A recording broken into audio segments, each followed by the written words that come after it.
kita dari kelompok 9. Jadi di sini kita mau bahas podcast apa nih kira-kira? Nah, Kita mau bahas podcast tentang pinjaman online nih teman-teman. betul. Jadi pinjaman online itu memang lagi marak banget ya. Marak banget. Selain itu banyak juga korban-korban dari pinjaman online itu ya. Betul banget. Kita pakai topik ini teman-teman. Nah, apalagi banyak juga nih orang sekitar kita yang pastinya udah terjerat nih sama pinjol itu. Yes. Makanya kita juga harus saling mengawasi ya satu sama lain. Oke, berarti di sini kita mau bahas tentang pinjaman online, mulai dari pinjaman online itu apa, sampai tanggapan pemerintah, terus contoh kasusnya. Pokoknya semuanya bakal kita bahas di sini. Kita mulai aja kali ya. Kita pertama-tama tuh bakal kasih tahu dulu pinjol tuh apa sih? Pinjol itu sebenarnya singkatan dari pinjaman online teman-teman. Pinjaman online ini berupa layanan yang sebenarnya kita tuh pinjamnya tidak perlu harus ke kantor pinjaman online tersebut. Cukup dengan mendownload aplikasi pinjol tertentu, terus mengisi data pribadi, terus memberikan KTP kita segala macam. Pinjaman uang tersebut tuh akan langsung cair ke ATM kita gitu. Oke, atau ke rekening lah ya. Betul, Iya, itu betul maksudnya, banget. teman-teman. Gitu. Jadi kira-kira orang-orang yang seperti apa sih yang menggunakan pinjaman online tersebut? Biasanya ya mayoritas itu orang-orang yang Hampir semua kalangan hampir sih. semua Biasanya kalangan. ya kita lihat. Nah, biasanya orang-orang yang apply pinjaman itu orang-orang yang sedang memerlukan uang mendesak nih, keperluan biaya sekolah anak misalnya, atau buat tutup lubang gali lubang juga bisa teman-teman. Pertanyaanku, apa orang kaya tuh mereka nggak pinjol, mereka tetap pinjol. Biasanya orang kaya tuh untuk hedonisme gitu. Iya, untuk Kayak gaya atau hidupnya. betul FOMO ya. Mm-mm. Misalnya Anya baru beli BMW, aku belum punya, malah pinjol ya. Bahkan kadang tuh kalau, tapi nggak ada sih ya kalau pinjol yang sampai ratusan juta itu. Ada dong, Oh ada ya? ada. Sesuai dengan ini ya, sesuai dengan tingkat akreditas identitas mungkin. Betul ya. banget, pinjol tuh nggak cuma yang kayak hitungan cuma 1 juta, 2 juta. Kan pinjaman online tuh udah banyak banget kan. Betul. Kadang tuh ya setauku tuh kalau pinjol itu dia kan yang kita pertama perlu isi itu kan pasti data diri dong. Betul. Setelah data diri itu pasti mereka kayak mau tahu nih rates gaji kita berapa. Oh, iya, Nah nanti dari rates gaji itu mereka tentuin berapa nih limit kita gitu. Bisa jadi kalau misalkan memang pinjaman online buat beli mobil BMW yang Astrid bilang nggak cukup, mereka pakai beberapa pinjol Oh, buat beli iya, BMW. Betul. Jadi banyak banget ya itu regulasi aplikasi pinjol itu ya. Betul banget. Kita mau kasih tahu gak sih bedanya nih pinjaman online sama pinjaman bank itu apa? Nah, betul banget. Pinjaman online, pinjaman bank, sama pinjaman legal. Kan pinjol itu ada yang legal, ada yang non legal ya. Iya, Iya. ilegal ya. Betul. Nah, jadi nih kita lihat dulu sekarang yang kita bahas itu ya untuk masalah pinjol, perbedaan pinjol bank legal, non legal, dan juga pinjaman bank. Yang pastinya pinjaman bank itu dia resmi ya. Jadi secara garis besarnya kalau kita lihat sih dua-duanya sama ya, kan sama-sama ngutang gitu ya. Iya, Betul. Betul. Tapi memang untuk keduanya itu dengan menawarkan layanan peminjaman itu dengan resiko, bunga, bahkan dampak psikologisnya juga ya. Mungkin kita mulai dari segi proses kali ya. Boleh, Tadi kan udah dijelaskan juga nih sama Anya kalau proses dari pinjol itu mudah banget ya, berarti Gampang banget. Oke, berarti mahasiswa lagi tidur bisa pinjol juga ya. Bisa dong harusnya. Bahkan Iya. data dirinya aja kan nggak cuma orang itu yang bisa pakai, bahkan orang lain juga bisa pakai. Iya. Yang penting ada KTP-nya. Nah, betul banget ya. Nah, sedangkan kalau ke bank itu kan kita harus isi data dulu, harus lihat day checking-nya dulu, ya kan? Bahkan ada beberapa bank itu yang pakai itu dia jaminan kayak gitu. Ya, jadi pinjol itu memang gampang lah ya kita lihat dari prosesnya. Apalagi yang pinjol non legal itu. Yes. Itu mudah banget tapi bunganya itu loh. Betul banget. Ya, nah terus kalau untuk kedua nih kita kan tadi udah ngomongin untuk soal prosesnya ya. Nah terus ini kita bicarakan lagi masalah bunganya. Bunganya tuh berbeda banget ya. Dan juga kadang tuh ada dari segi transparansinya juga nih teman-teman. Misalnya kayak bank itu kan dia transparan dong, akan ngejelasin gini-gini karena dia juga sudah diawasi dengan OJK. Tapi sedangkan pinjol itu dia kadang ada biaya lain-lain dan nggak dijelasin sama kita per hari bunganya berapa, ya kan? Nah itu juga kurangnya literasi dari para peminjam. Kita lihat lagi dari segi keamanan dan segi perlindungan nih. Kalau di bank karena itu sudah OJK pastinya data kita aman dong, nggak mungkin dong data kita disebar-sebar. Tapi sedangkan kalau pinjol itu data kita bisa tersebar loh, apalagi kalau pinjaman itu non legal. Bahkan ada yang sampai diedit fotonya untuk foto yang non senonoh gitu supaya dia bayar dan disebarin ke kontaknya. Karena kan kalau misalnya pinjol itu entah kenapa ya dia tuh bisa mengakses semua kontak kita tuh. Kurang paham juga sih aku ya. Sebenarnya mungkin ya kalau menurut gue itu bukan dia bisa mengakses seluruh kontak kita sih. Oh ya. Sama kayak kita misalkan mau masukin data diri apapun lah, contohnya Shopee Paylater itu kan berarti udah OJK ya. Oh ya. Kan pasti ada namanya orang yang bisa dihubungi, kerabat terdekat gitu. Betul. Mungkin dari situ diaksesnya. Oh iya. Nah, jadi intinya itu pinjol itu kan dia cepat dan mudah ya, tapi resikonya sangat tinggi. Nah, kalau bank itu dia lebih aman, terstruktur, tapi memang prosesnya itu lebih lama dan nggak semua bisa di ACC sama bank ya. Jadi tinggal pilih mana sesuai kebijakan juga deh ya. Gue mau nambahin. Jadi sebenarnya di pinjaman bunga juga ya, setahu gue ya. Jadi ada sistem yang kalau pinjaman bunga itu ada namanya KTA, kredit tanpa agunan. Oh ya, Jadi tuh kita tuh mau minjam tanpa ada kayak apa ya, jaminan. iya. Nah, tapi kalau di bank itu nggak selamanya KTA bisa langsung approve.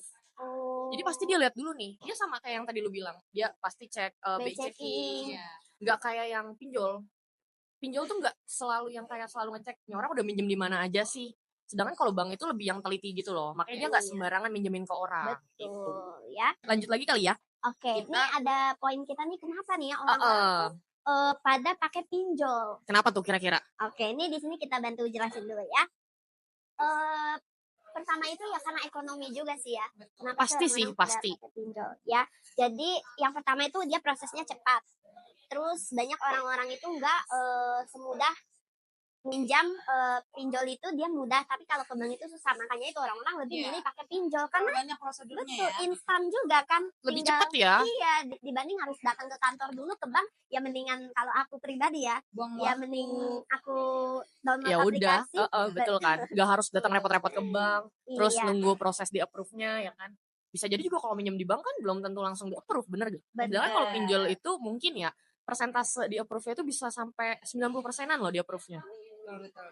dan juga ya ini kalau misalnya aku baca ya dari OJK 2022 itu tuh 51% masyarakat Indonesia itu belum terhubung ke lembaga keuangan formal. Jadi kayak misalnya ya misalnya kayak aku nih freelance, aku mungkin nggak punya bank gitu. Jadi agak susah mengakses ke bank. Jadi makanya itu kenapa orang lebih pilih ke pinjol ya, dan juga sama minim literasi keuangan. Kayak kita tuh nggak tahu gimana sih sistem bunga dan keuangannya kayak gitu. Karena ini kalau aku lihat juga dari OJK 2022 ya, indeks literasi keuangan nasional baru itu cuma di 49% loh. Jadi banyak yang nggak paham bunga harian, bunga denda, kayak gitu sih. Menurut kalian tuh gimana? Kalau Kalau- misalnya kenapa orang-orang pada pilih pinjol? Kalau menurut gue juga sama sih. Kayak orang tuh pasti nyari jalan yang instan. Betul. Apalagi orangnya tuh udah kayak, aduh gue butuh duit banget nih hari ini, ya kan, bingung, minjem ke orang nggak bisa, ya kan, ya udah pasti ujung-ujungnya mana pinjol, ya kan.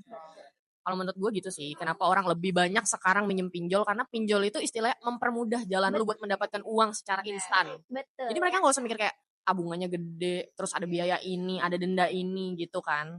Yang penting uangnya ada, udah langsung aja. Iya betul. Tujuan kita Nggak bukan memikirkan konsekuensi ke depannya. betul ya. Tapi sebenarnya sesuai kebijakan aja sih. Kalau Iya, kita betul. bijak, bisa memanfaatkan nih ya dengan kemudahan ini ya. Kalau misalnya enggak, lama-lama menumpuk itu pinjolnya. Betul banget. Oke, mungkin kita next lagi kali ya. Boleh, kita next bahas ke tanggapan pemerintah dan juga lembaga kayak OJK, Kominfo tentang pinjol ini ya. Di sini gue mau bahas, jadi pinjol itu kan sebenarnya ada legal sama ilegal. Kalau ilegal itu kan berarti udah terdaftar di OJK ya. Betul. Nah yang ilegal ini gue sebenarnya belum terlalu tahu sih, maksudnya kayak aplikasi apa sih yang belum OJK. Kalau OJK itu setahu gue kan kayak Kredivo, ada Kami, itu tuh Aku Laku. Yang gue baca juga sebelum gue bahas ini ya. Jadi kalau legal itu memang udah ada bentuk aplikasinya, pasti dia udah terdaftar di OJK. Sedangkan kalau misalkan ilegal, mereka tuh biasa nawarinnya by SMS. Misalkan gue nawarin ke Anya pakai bahasa pinjol lah, mau minjem gak misalkan 10 juta nanti langsung cair, cuma butuh KTP, cair 15 menit. Nah itu mungkin bisa tergolong ke pinjol ilegal kali ya. Tapi yang kita mau bahas kan tanggapan pemerintahnya nih. Jadi sekian banyaknya pinjol ilegal tuh sebenarnya udah mulai diproses sama lembaga sama pemerintah ya. Kalau nggak salah yang gue baca tuh udah 5.000 lebih pinjol ilegal tuh dihapus gitu. Terus OJK juga secara rutin kayak ngecek nih pinjaman-pinjaman mana aja yang udah sesuai apa belum. Karena kalau nggak dicek ya sebenarnya bahaya juga sih menurut gua. Orang Indonesia tuh rata-rata minjem, mereka tuh nggak merhatiin bunganya berapa, terus mereka bisa bayar atau enggak, ya kan? Yang Iya, penting betul. dapat duitnya dulu lah, gitu Iya. kan. Jadi si OJK ini sebenarnya mereka ngecek itu biar nggak memberatkan ke masyarakat juga gitu. Balik lagi si yang pinjol ilegal sama legal itu kan sebenarnya sama-sama bunganya besar. Betul. Tapi kalau ilegal itu dia lebih besar lagi. Bahkan hitungan perharinya itu bisa kayak sekian persen gitu, hampir 10%. Kadang orang tuh kenapa mau minjem sampai pinjaman ilegal ya? Menurut gua mungkin caranya nggak yang terlalu susah juga. Caranya tuh nggak terlalu susah kayak ya udah lu tinggal foto KTP lu foto megang KTP lu udah selesai, ya kan? Dapat uangnya. Betul, langsung ditransfer uangnya, ya kan? Terus juga di sini yang gue baca si Kominfo itu ikut bantu blokir situs dan aplikasi yang tidak punya izin resmi. Jadi nggak ada izin OJK-nya yang tadi. Terus juga satu lagi ada poin Ombudsman RI juga ikut menyuarakan pentingnya perlindungan hukum bagi korban gitu. Jadi korban itu orang-orang yang terjerat pinjol ilegal gitu. Jadi orang-orang yang misalkan gue minjem 1 juta, tahu-tahu gue bayar 5 juta. Nah, itu si pemerintah ikut ngebantu korban gitu. Karena itu udah gak make sense banget gak sih minjem 1 juta, bayar 5 juta, bener kan? Oke, lanjut lagi kali ya. Mau bahas fenomena yang lagi naik ini di sosmed. Namanya gerakan Galbay. Galbay itu gerakan gagal bayar. Sampai ada ya gerakannya ya? Ada, gue juga tuh ya. Pas baca tuh sampai kaget loh. Berarti Jadi sebanyak itu ya orang yang pinjol? banyak banget orang Indonesia. Jumlahnya aja berapa banyak kan orang Indonesia? Pasti gak cuma kayak 10% yang make. 10%-nya aja udah berapa gak sih? Apalagi sekarang ekonomi lagi susah banget kan. Pasti orang tuh nyari jalan tengah, ya udah gue pinjol aja lah. Nanti urusan bayar mah gampang gitu kan. Jadi gerakan gagal bayar di sini ada oknum yang sengaja menyuarakan kayak di sosmed kayak kita nggak usah bayar pinjol gitu. Mau pinjol legal kayak mau pinjol ilegal kayak kita nggak usah bayar. Menurut gue sih itu yang sempat gue bahas juga ya sama Astrid ya. Menurut gue tuh orang-orang yang SDM-nya rendah sih. Kenapa gue bisa bilang SDM-nya rendah? Namanya kayak istilahnya ada etikanya juga lah ya. Ibarat Tinggalkan ibarat tanggung jawab. betul, ibarat gua minjemin duit ke Astrid, berarti gue percaya dong, Betul. ya kan? Terus tiba-tiba orang nggak bayar. Kenapa sih? Itu kan sama aja kayak lu tuh nggak punya pemikiran, bener gak sih? Betul. Kayak lu hutang, ya namanya hutang pasti harus dibayar, gitu kan? Kalau misalkan dibilang, ya kan bunganya gede, gini segala macam, namanya juga kan lu pinjaman tanpa agunan, tanpa jaminan, gitu. Kalau misalkan lu mau bunganya kecil, ya udah minjem aja ke bank. Nah, si pinjol ini kan sebenarnya hadir itu buat mempermudah misalkan kebutuhan lu yang tiba-tiba mendesak. Misalkan nih, lu perlu banget nih buat bayar cicilan rumah, sedangkan lu perlunya nih tanggal 10 misalkan. Terus lu baru gajian tanggal 25. Lu kalau nggak bayar tanggal 10 itu, lu diusir dari rumah. Ya otomatis lu perlu dong nyari uang itu kan Betul banget. secara cepat. Nah, si pinjol ini udah memudahkan lu nih, kayak ngasih duit di tanggal 10 itu juga. Paling lama mungkin tanggal 11 atau 12 ya kan. Udah memudahkan. Terus tiba-tiba lu nggak mau bayar. Itu sama aja lu kayak nggak ada etika gak sih? Bener gak? Nah, Betul. itu si pinjol gue baca juga si pinjol itu ada yang sampai ngadu ke pemerintah Oh. buat nyidak si orang-orang yang oknum-oknum yang bikin gerakan gagal bayar tersebut. Oke. Tapi gue pernah dengar deh itu beritanya Kominfo tuh bilang katanya kalau yang nggak OJK itu memang nggak apa-apa, nggak usah dibayar. Itu gimana menurut tanggapan kalian? Kalau menurut gue sih namanya utang ya pasti tetap bayar di sini. Lu tetap ada etikanya gitu. Kalau misalkan lu anggap yang tadi gue bilang lagi, misalkan lu minjem 1 juta dibayar harus bayar 5 juta, ya udah lu misalkan bayar 1 juta, intinya lu udah kayak punya etika lah. Lu habis minjem duit orang, lu bayar gitu. Tapi gue punya cerita. Jadi di lingkungan dekat gue tuh punya pengalaman minjem di aplikasi pinjaman online yang ilegal. Ah iya. Karena sebenarnya dia tuh paham ya, maksudnya memang cara bayarnya tuh seperti itu, dikejar-kejarnya banget-bangetan kan sama pihak pinjaman online. Kalau yang ilegal ya? Yap, betul. Nah, dari situ si pelaku ini, maksudnya si yang meminjam ini nggak terima nih karena dia ditagih dengan cara yang tidak sopan. Oh iya, terus? Iya gitu. Terus akhirnya dia ajakin teman-temannya siapa aja nih yang punya pengalaman yang sama, kita sama-sama dinaikkan ke sosial media dengan harapan bisa dapat bantuan dari masyarakat sekitar dan bisa di-up ke level yang lebih tinggi lagi gitu. Oh, maka dari situ mungkinnya muncul gerakan Galbay itu. Iya, betul. Bisa jadi. Setahu gue juga kalau misalkan orang minjol ilegal ya, mereka tuh istilah lu tau gak sih kayak orang tuh kalau misalkan lu minjem duit ke gue, terus lu nggak bayar, otomatis pasti gue nagih dong, ya kan? Sampai gue tuh bisa nyewa orang ya. Kalau orang sebut tuh iya buat nagih. Nah, kalau pinjol ilegal setahu gue tuh sampai kayak gitu. Iya, memang sampai disamperin ke rumah segala macam. Nah, itu kan bikin nggak nyaman banget ya. Pasti. Tapi yang anehnya tuh dia berani buat ngumpulin masyarakat yang mengalami hal tersebut dan menaikkan kasus tersebut gitu. Kalau aku pribadi, Jujur aku malu karena itu kesalahan ada di aku pribadi ya kan. Terus kalau untuk ngajak teman-teman yang ayo demo kita di di apa namanya dihakimi sama pihak penagih utang Iya, segala macam. debt collector lah ya. Iya, debt collector itu menurut aku aneh sih ya. Maksudnya itu udah konsekuensi dari kita sendiri gitu. Mencari pembelaan berarti Iya, udah salah betul, mencari pembelaan. Udah gitu mereka bikin kubu lagi ya. Oh iya, Jadi sama-sama orang yang salah. Misalkan gue ditagih pinjol kan. Terus Anya juga pinjol, lu juga pinjol. Iya. Jadi gue ngajak lu berdua buat bikin gerakan galbay tersebut gitu. Padahal pinjaman online yang kita apply itu adalah pinjaman ilegal. Oke lah. Lumayan lucu juga ya mungkin. Iya, sebenarnya itu lucu banget sih memang.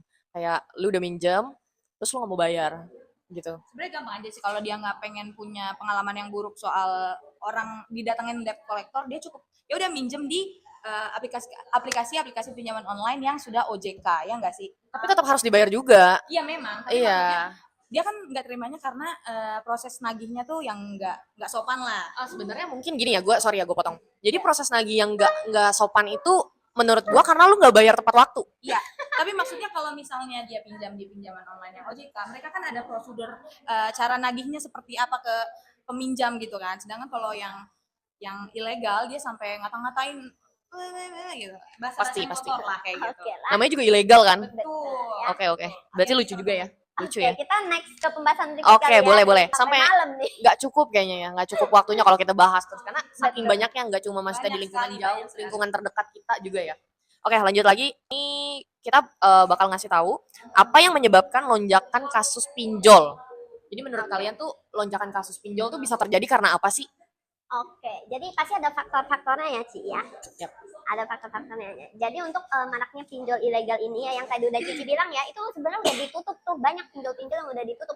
Tapi entah kenapa ya, itu selalu muncul yang baru, Ci. Ya, jadi udah ditutup muncul lagi. Jadi pemerintah kalah cepet deh kayaknya ya sama yang punya usaha ini, Betul. pinjol ini kan. Nah terus juga memang dia maraknya ini karena COVID itu sih pas waktu itu ya. Betul. Tekanan ekonomi pasca pandemi. Jadi memang banyak yang kehilangan pekerjaan, akhirnya jadi pinjol. Kayak Betul gitu. sih. Itu faktor. Jadi juga sih. pinjol banyak muncul juga pas lagi zamannya Covid ya. Karena Betul. memang kan ekonomi tuh yang perusahaan juga banyak ngekatin orang ya kan. Ya kan orang sekarang kalau nggak kerja nggak punya uang, bener sih sebenarnya. Sangat merugikan lah pada zaman itu ya. Nah terus selain itu banyak juga loh data yang bocor. Jadi ini aku nggak minjem nih, tiba-tiba namaku ada gitu di pinjaman itu. Nah, itu juga gue bingung sih sebenarnya. Misalkan nggak pakai pinjol itu, tiba-tiba gue ditawarin. Gue nggak tahu apa dia beli nomor kita dari provider atau kayak Betul. gimana. Gue juga curiga sebenarnya kayak gitu sih. Bisa aja si pinjol itu beli nomor nih. Gue butuh dong nomor daerah sini sekian buat ngeblast tawaran tersebut. Jujur itu ganggu banget sih ya. Emang Ganggu banget teman-teman. Sama menurut aku juga ini pengawasannya belum maksimal aja sih dari pemerintah. Karena soalnya tuh ya untuk pinjol aja sekarang diiklanin loh. Betul Bahkan pernah adikku itu kan lagi nonton YouTube ya. Nonton YouTube, bayangin itu kan anak-anak. Masa iya bisa muncul itu padahal udah aku mode Setting anak. umurnya, Iya, iya. mode anak. Tetap aja itu iklan pinjol tetap masuk iklannya. Istilahnya udah ngasih di mode. bener-bener. Betul Iya, ya, jadi itu sih. Ya, Tapi iya sebenarnya berarti kan kalau kayak gitu ya, kalau misalkan dia ngiklanin, setauku ya itu seharusnya ngiklanin itu ada batasan umurnya. Apalagi kan itu ibaratnya yang tadi Astrid bilang ya, udah disetting umurnya sekian. Berarti si pinjol itu ngiklanin nggak mandang umur. Bahkan kalau baik pun yang nonton bisa jadi itu ada iklan pinjaman online tersebut. parah juga ya itu ya si pinjol itu ya. Terus juga ya yang paling kenapa sih ini melonjak banget ya itu yang tadi kan karena faktor pandemi. Yes. Terus juga pinjol ganda nih ya. Kalian Pinjol tahu ganda nggak tuh gimana? pinjol ganda? Baru denger. Jadi banyak pengguna tuh yang tadi Cici bilang pinjam di 5 sampai 10 aplikasi sekaligus. Itu namanya pinjam ganda. Oh, itu Jadi namanya pinjam banyak ganda. kasusnya, iya. Jadi misalkan gue nih minjem di satu platform, terus uangnya masih kurang, gue minjem lagi di platform Betul. lain. Oh iya benar-benar. Kayak gali lubang tutup lubang gitu Betul, ya. betul banget ya. Itu gali dulu yang banyak, Iya, dong Dari berarti. yang banyak. Terus banyaknya juga tuh karena banyak yang nyepelein pinjaman mikro. Kayak misalnya ya contohnya ini abangku sih ini lucu banget. Jadi dia memang lagi di fase terdesak. Terus dia butuh pulsa, pinjamlah pulsa di aku laku ya. Yes. Pinjamnya cuma berapa? 25.000 ya. Itu kan kecil banget ya. Iya, 25. Karena dia lupa itu jadi banyak ya udah jadi banyak pinjolnya. Berapa tuh berarti? 500.000 itu berapa Wow. kali lipat? Jauh banget. Ah itu mah nggak make sense banget sih, dari 25.000 jadi 500.000. Beneran karena lupa ya, bukan karena gerakan Galba itu yang nggak mau bayar Iya, tadi. iya, iya, iya. Ya, ini yang aku lihat sih ya, itu untuk pengguna aktif pinjol itu sekarang ini sampai di 37 juta akun loh. Wow, Wow. itu banyak banget sih. Banyak Betul banget, ya. guys. Terus ada terindikasi ini dari OJK 2024 ya, OJK tahun lalu ini. Itu terindikasi macet atau Galba itu sampai 3 juta akun sih ya. Wow. Terus sama memang rata-rata pinjamannya itu si mikro ya, 1 sampai 3 jutaan. Kayak gitu. Juga ini aku mau cerita juga untuk pinjaman kenapa melonjak itu bisa juga karena apa itu yang main game itu? Game Judol. slot. Nah, Judol. itu juga faktor penting ya. Iya dong. Banyak pinjol. Aku juga mau Pasti. kasih tahu nih ya. Jadi sempat dataku tuh bocor. Jadi memang aku itu kan punya pacar ya. Jadi pacarku itu memang suka mainin HP ku. Nah, entah kenapa aku nggak tahu nih dia minjem. Tiba-tiba ke ACC dan tiba-tiba ada penagihan 25 juta Wow. ke bahaya banget rekeningku. itu. Nih, Wow. itu udah aku bayar sih ya sebagian. Nih, kelihatan nggak? Sampai 16 juta. Sampai 16 juta, tapi ini udah terbayar kan. Ya, jadi itu pinjol itu tanpa pengetahuan aku loh. Masa nggak pakai tes muka ya? Berarti kan itu Pakai gini sih KTP sebenarnya. doang. Mungkin cuma pakai KTP. Karena kan pinjol yang legal pun ya, kadang nggak yang harus verifikasi segitu susahnya. Iya. Kadang yang balik lagi, kalau pinjaman di bank kan lu harus misalkan diperiksa dulu nih foto rumah lu, bentukannya Orangnya kayak harus gimana, datang kali ya. orangnya harus datang, lu jaminannya apa, begini. Sedangkan kalau pinjol misalkan legal, lu ngisi misalkan di Kredivo ya, di Kredivo lu cuma masukin KTP, terus data diri lu, udah selesai terverifikasi, keluar limitnya, udah selesai. Dan itu pun nggak harus yang kayak pakai tanda tangan lah, Iya, segala betul. macem. Paling juga itu cuma pakai PIN. Iya sih ya. Oke, itu aja sih ya. Mungkin tadi udah ada beberapa faktor nih yang bikin pinjol tuh jadi melonjak kayak Tapi itu emang bahaya banget sih. bahaya. Bahaya.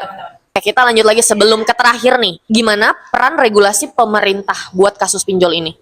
Menurut gue ya, regulasi pemerintah punya peran penting banget dalam pinjaman online ini. Salah satunya adalah pemerintah harus bisa memastikan semua pinjaman online terdaftar di OJK tentunya ya kan. Pasti. Harus sih itu. Gua dukung banget sih itu. Terus juga harus membatasi bunga dan denda agar tidak mencekik yang meminjam tersebut. Betul.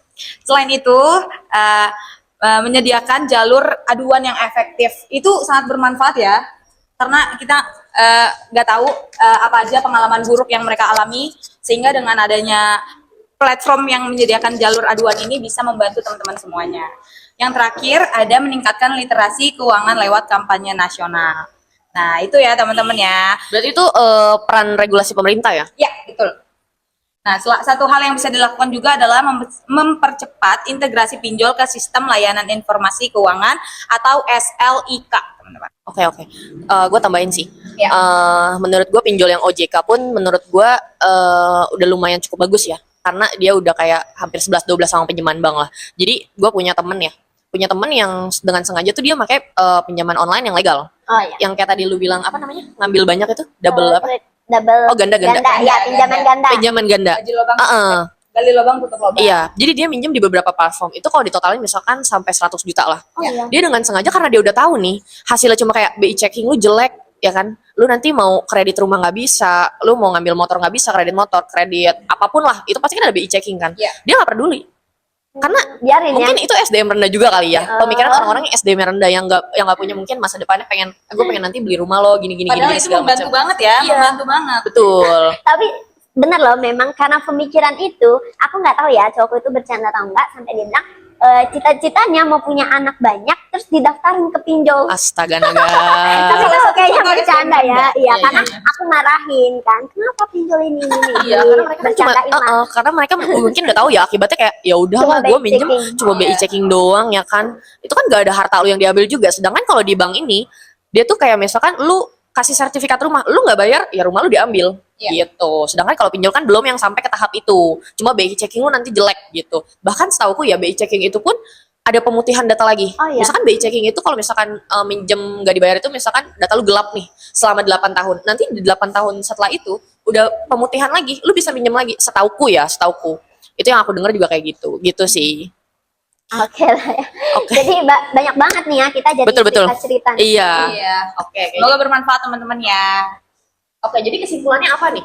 Nah, kesimpulannya memang sebenarnya Pinjol bisa jadi solusi jangka pendek, tapi kalau nggak digunakan dengan bijak, bisa jadi bencana yang jangka panjang, teman-teman. Nah, pesan terakhir nih, kira-kira dari kita bertiga, apa nih? Dari Astrid dulu. Kalau aku sih ya nggak apa-apa sih pinjol, cuma ya itu harus bijak juga, harus tahu suku bunganya. Maksudnya kita berani berbuat, berani bertanggung jawab juga ya. Jangan nanti pinjol-pinjol tiba-tiba bunganya nggak tahu atau lupa ya, itu sih ya. Itu bisa dimanfaatkan juga. Betul, kalau dari aku sendiri ya minjol tuh kamu mau pakai pinjol atau mau pakai pinjaman bunga itu nggak apa-apa banget, bukan sesuatu yang jadi aib lah istilahnya. Tapi jangan lupa dibayar. Udah itu aja ya. Dan Gitu. aku juga sama teman-teman, nggak apa-apa banget buat pinjam, tapi hati-hati dengan aplikasi pinjaman online yang ilegal, karena itu bisa merugikan teman-teman semuanya. Harus tetap tanggung jawab sama apa yang sudah dipinjam. Oke, gitu aja sih Oke teman-teman ya. Jadi terima kasih nih ya udah dengerin kita ya Betul. sampai akhir loh. Semoga podcast ini bisa jadi bahan refleksi, edukasi dan juga jadi mungkin pembuka diskusi nih buat teman-teman Iya, juga. betul. Oke lah kakak ya. Sekian dari kami. Mohon maaf. Assalamualaikum warahmatullahi wabarakatuh. Bye.